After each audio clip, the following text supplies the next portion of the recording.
Salam sejahtera, nama saya Dolin Valentino Ramli, nomor metrik BB23110509. Saya akan membentangkan tentang bagian pengenalan bagi tulisan esai kami, yaitu kajian isu semasa yang berkaitan dengan COVID-19. Pandemi COVID-19 yang bermula pada Desember 2019 telah mengubah kehidupan manusia secara drastik.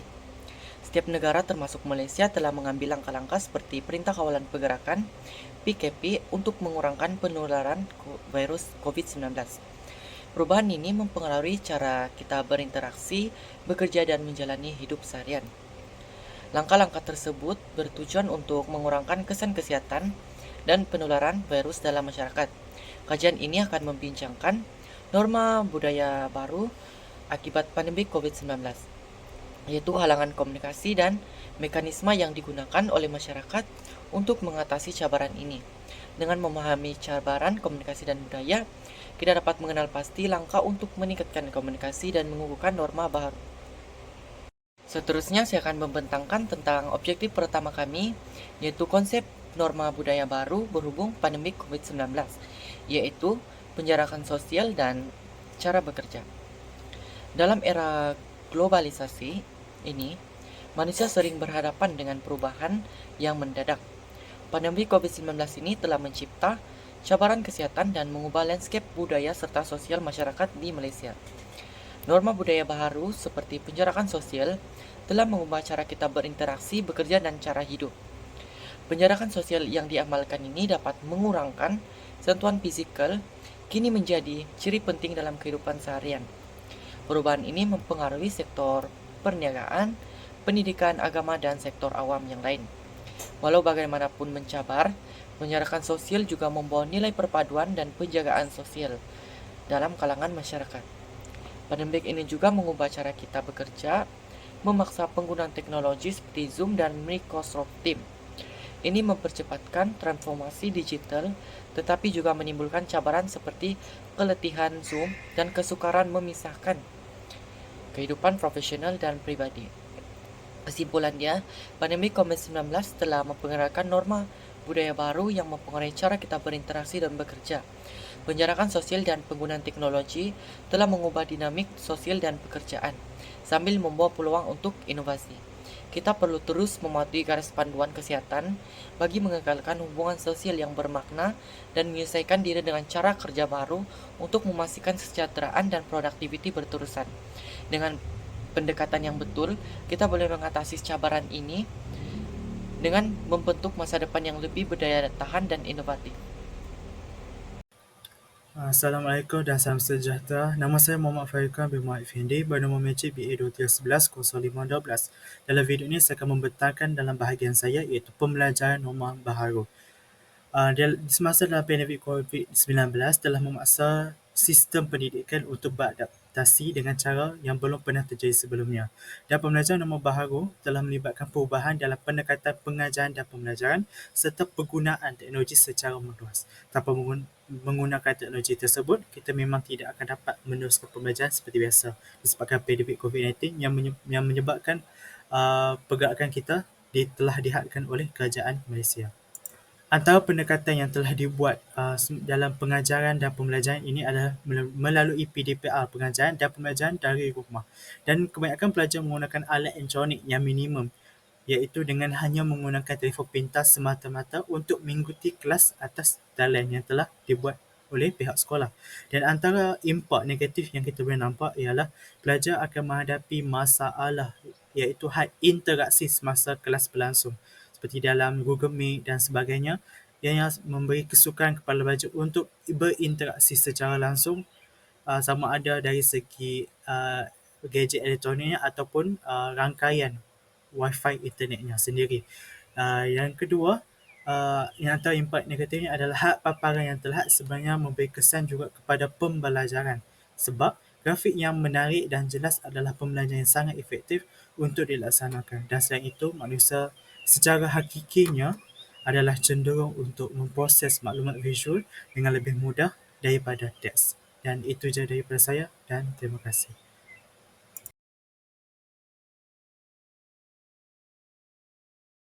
Okey, seterusnya halangan atau kekangan berhubung isu-isu komunikasi.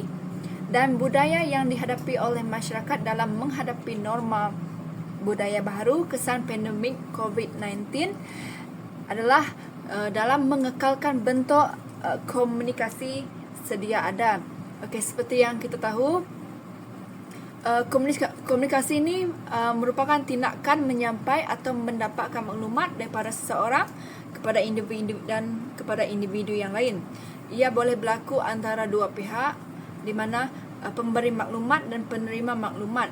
Jadi sebelum wujudnya pandemik COVID-19 ni, masyarakat pada ketika itu tidak mempunyai halangan ataupun kekangan dalam berkomunikasi antara satu sama lain. Hal ini dikatakan demikian kerana tiada penjarakan sosial yang berlaku antara masyarakat. Oleh itu mereka senang untuk bergaul dan saling memberikan maklumat dan berkomunikasi antara satu sama lain. Tapi setelah kewujudan pandemik COVID-19 ini, komunikasi sedia ada agak terhad di mana pihak KKM telah mengisytiharkan ataupun telah mewujudkan satu perintah kawalan pergerakan di mana penjarakan sosial harus dilakukan ataupun harus dipatuhi dalam kalangan masyarakat. Jadi komunikasi yang sedia ada sukar dilakukan, penerimaan maklumat juga sukar untuk diterima. Jadi dalam konteks ini juga semasa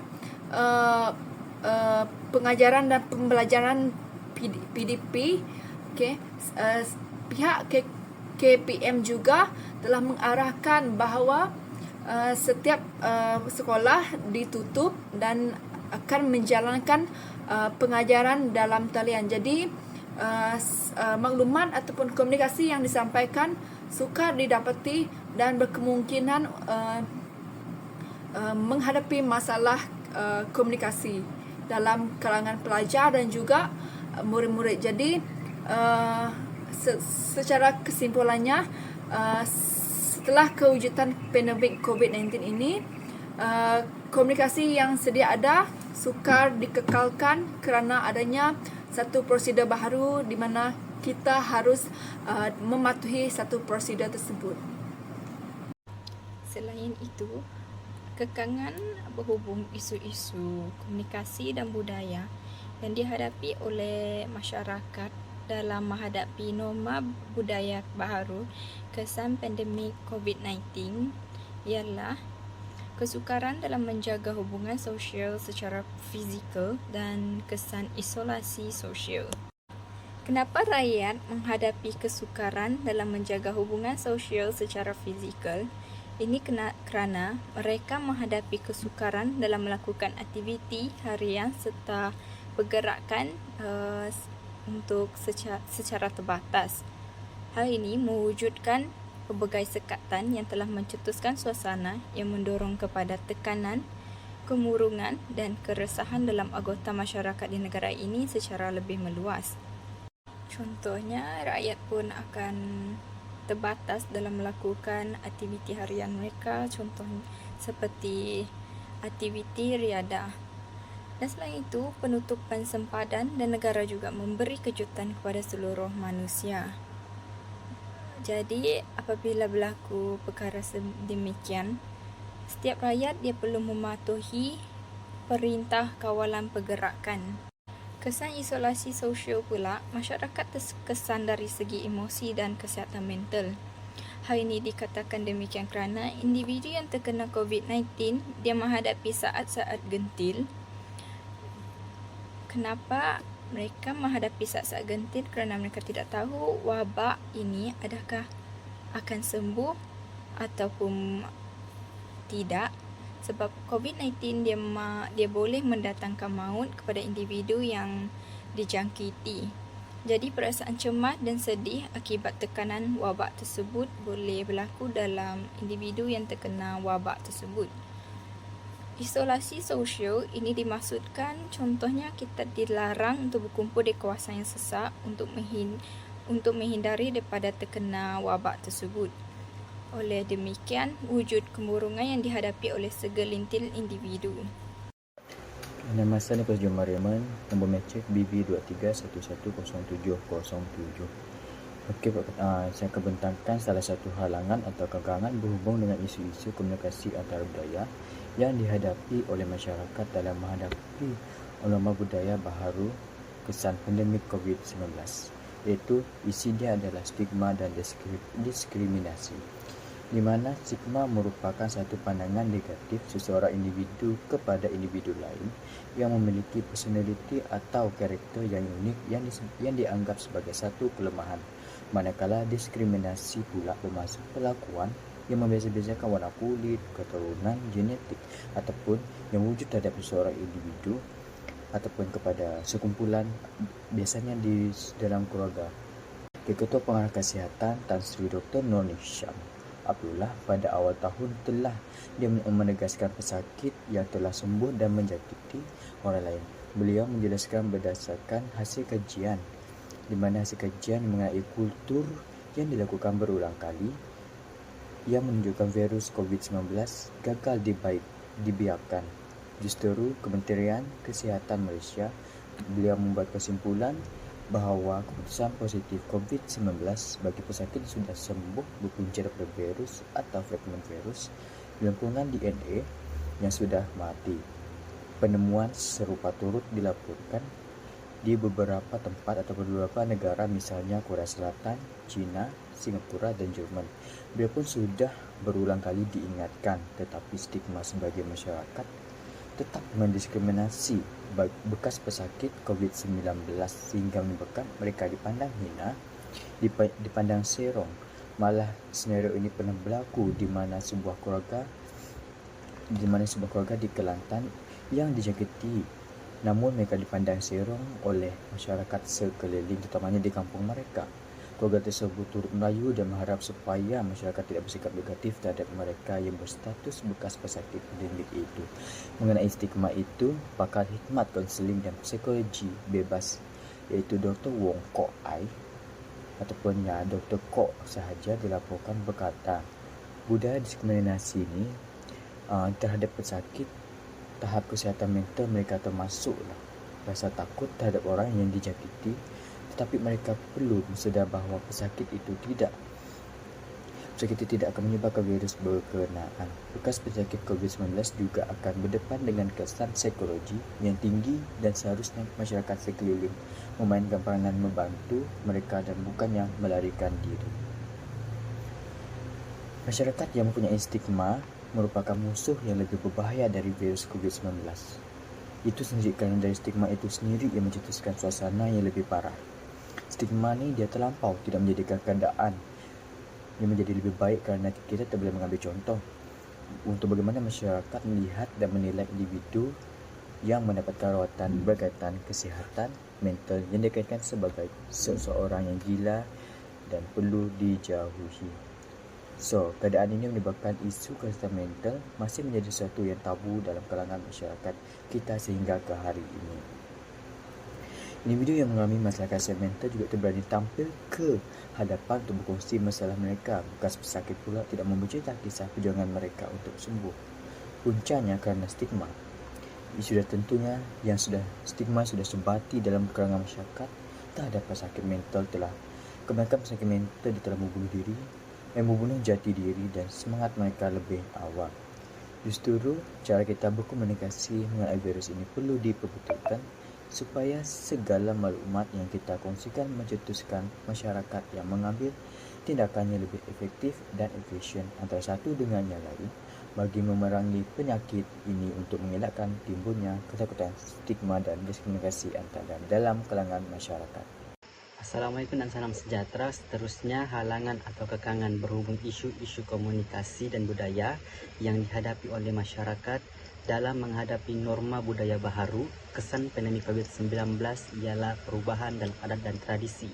Perubahan dalam adat dan tradisi yang berlaku adalah dalam majlis sosial dan kebudayaan telah menjadi halangan atau isu-isu komunikasi dalam budaya yang dihadapi oleh masyarakat dalam menghadapi norma budaya kesan pandemik COVID-19. Sebagai contoh, dalam majlis sosial yaitu majlis perkawinan, di mana pasangan calon pengantin yang hendak mengadakan majlis perlu mendapat kebenaran pihak berkuasa dan hanya melakukan perkara-perkara wajib sahaja, yaitu melakukan perkara-perkara wajib seperti mengakad nikah, dan majlis keramaian tidak berlaku kerana disebabkan ada perintah kawalan pergerakan dan had pergerakan dan maksimum pengunjung sahaja. Selain itu, perubahan dalam adat dan tradisi yang amat ketara ialah kos majlis perkahwinan. Suatu perkahwinan yang dilakukan untuk menunjukkan majlis perkahwinan impian atau menunjukkan kelas sosial dalam sebuah bangsa dan budaya, khususnya kepada pengantin wanita. Berdasarkan kajian saintifik ke atas pelaksanaan majlis perkahwinan orang Melayu, berpendapatan rendah dianggarkan kos untuk melaksanakan majlis perkahwinan adalah sekitar antara Rp25.000 sehingga Rp65.000. Namun, pandemik COVID-19 telah merubahkan semuanya, di mana perintah kawalan pergerakan diperketatkan telah menyebabkan majlis perkahwinan dilakukan secara sederhana. Oleh itu, pihak pengantin lelaki dapat merendahkan kos dan meringankan beban mereka dalam menampung majlis perkahwinan mereka semasa pandemik COVID-19.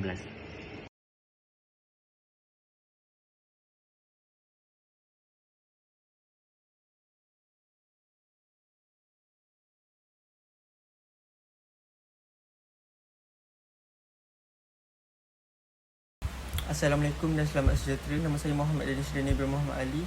Nombor matris BP 23110213 akan meneruskan pembentangan ini, iaitu bagaimana adaptasi dengan norma baharu dapat menjadi salah satu strategi masyarakat bagi mengatasi masalah sosial berkenaan masalah komunikasi dan budaya dalam menghadapi budaya baharu kesan daripada pandemik COVID-19. Sebelum itu, apa itu adaptasi? Adaptasi merupakan sebuah proses manusia dalam menyesuaikan diri dengan perubahan di persekitaran yang baharu.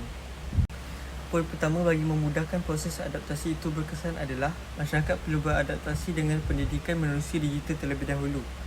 Pendidikan menerusi digital yang semakin berkembang pada hari ini telah memudahkan banyak hal yang memudahkan pelajar untuk mengakses dan melakukan tugasan dengan sempurna. Seterusnya, pendidikan menerusi digital ini dianggap fleksibel kerana membolehkan pelajar dapat mengakses maklumat di mana-mana sahaja dengan menggunakan gadget elektroniknya. Tambahan pula, pendidikan menerusi digital ini dapat menyediakan alat untuk berkomunikasi dengan mudah tanpa bertemu. Sebagai contoh, semasa musim pandemik, Kementerian Pelajaran Malaysia KPM telah mengambil inisiatif melakukan pembelajaran secara atas talian. Untuk langkah seterusnya adalah melalui sokongan kesihatan mental. Pandemik COVID-19 yang berlaku telah memberi kesan kepada kesihatan mental masyarakat akibat berlakunya perubahan dari segi cara kita berkomunikasi. Oleh hal yang demikian, sokongan psikososial perlu dipupuhkan bagi mengurangkan masalah ini daripada terus berlaku. Sebagai contoh, perkhidmatan kaunseling dan sokongan komuniti merupakan satu usaha penting untuk membantu individu yang mengalami tekanan dan trauma dengan norma baharu ini. Oleh itu, dengan usaha yang dilakukan dapat mengembalikan semangat mereka untuk menjalankan hidup di era norma baru seperti biasa. Untuk langkah ketiga adalah dengan mempromosikan toleransi dan penghargaan budaya. Toleransi merupakan satu nilai baik dalam diri manusia, iaitu sikap bertolak ansur dan prihatin antara satu sama lain tanpa mengira budaya dan agama. Seterusnya, aktiviti penghargaan terhadap kepelbagaian budaya melalui program-program interaksi budaya yang boleh membantu masyarakat menyesuaikan diri dengan norma baharu.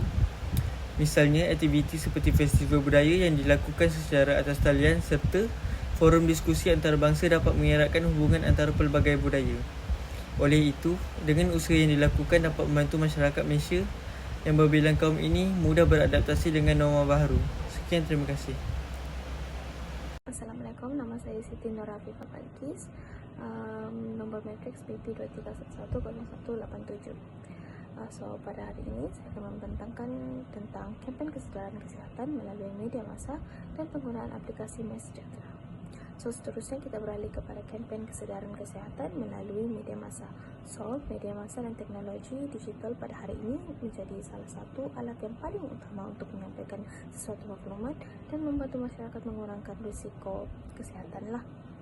Dan juga antara platform ataupun teknologi ataupun media massa yang digunakan seperti televisyen, radio, surat khabar dan media sosial digunakan secara mulus oleh kerajaan dan juga pihak berkuasa Kesihatan dalam menyebarkan maklumat yang tepat dan terkini berkenaan dengan COVID-19.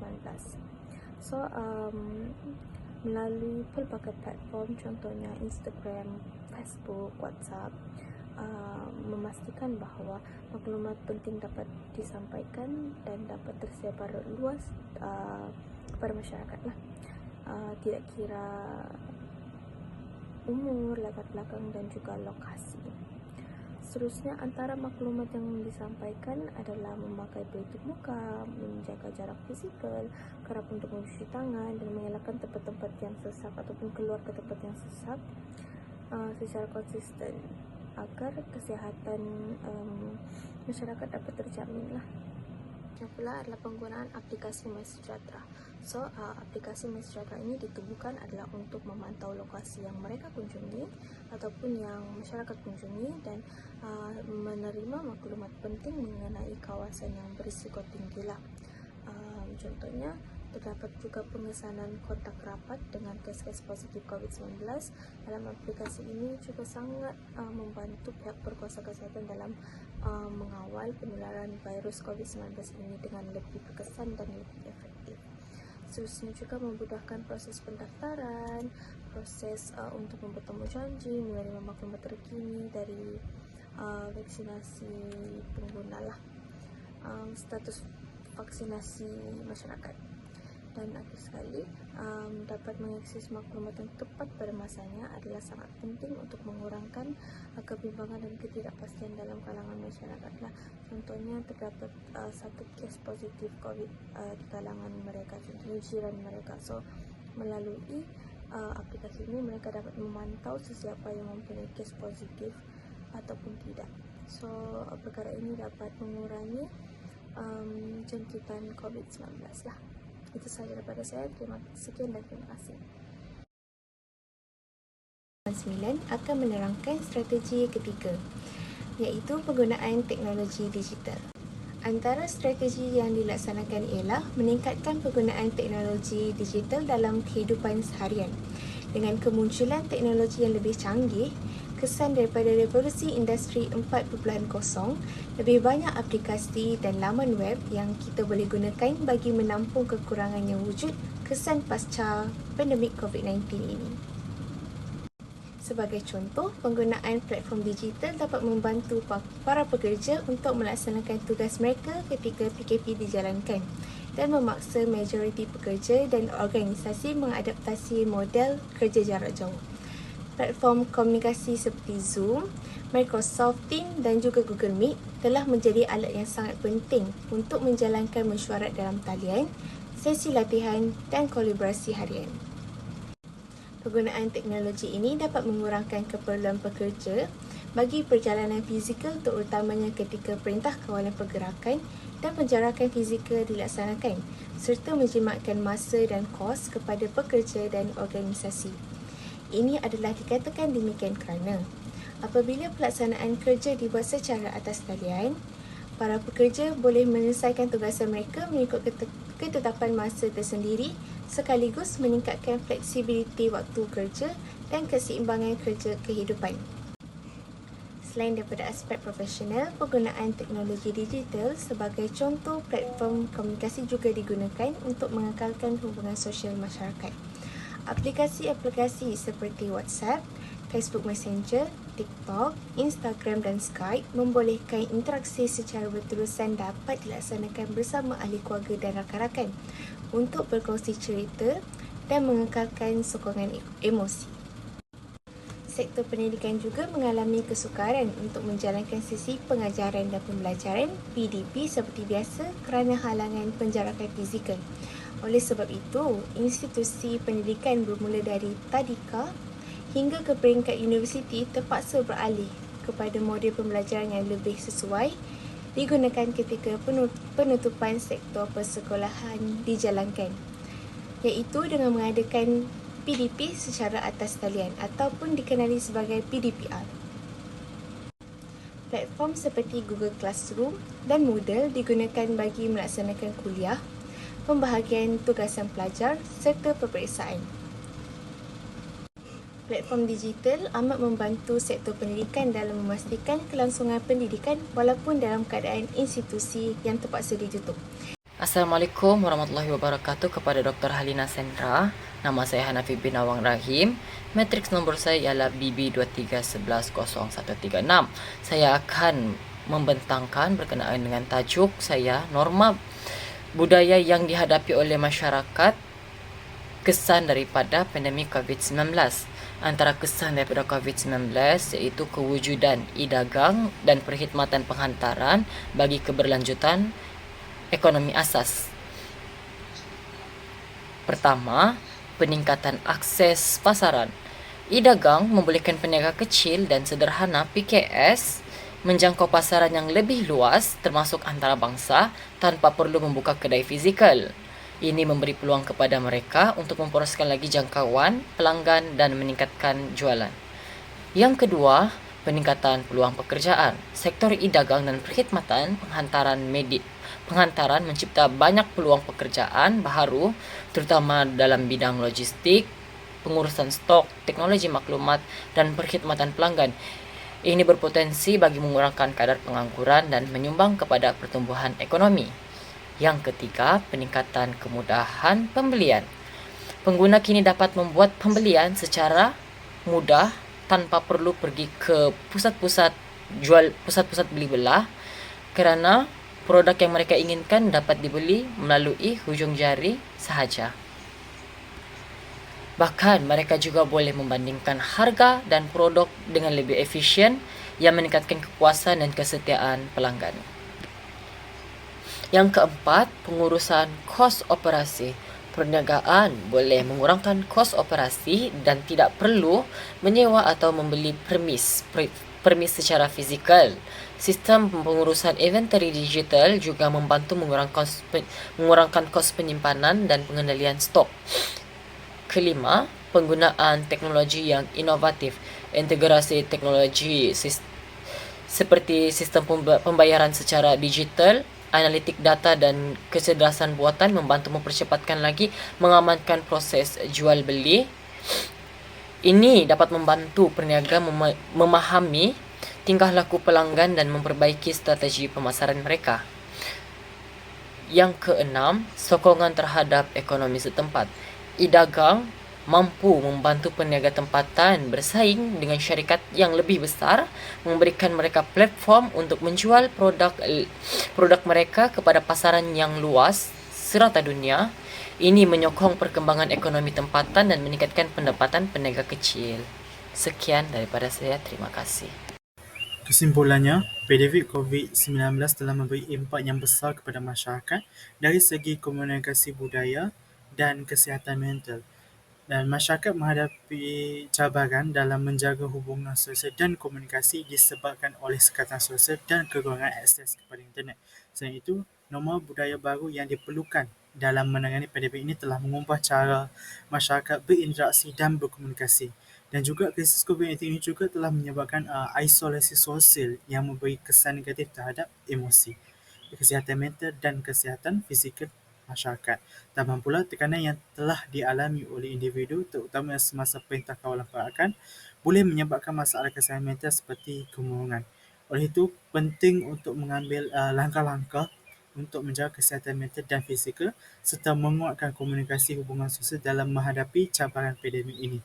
Dengan pemahaman mendalam mengenai cabaran komunikasi dan budaya yang dihadapi oleh masyarakat, langkah-langkah strategik perlulah diambil dalam memperbaiki komunikasi, mengatasi masalah budaya dan mengukuhkan norma budaya baru sebagai respon yang berkesan terhadap pandemik COVID-19. Oleh itu, keseluruhan masyarakat perlulah bekerjasama dan mengambil tindakan proaktif untuk menghadapi cabaran ini dengan bijak dan berkesan.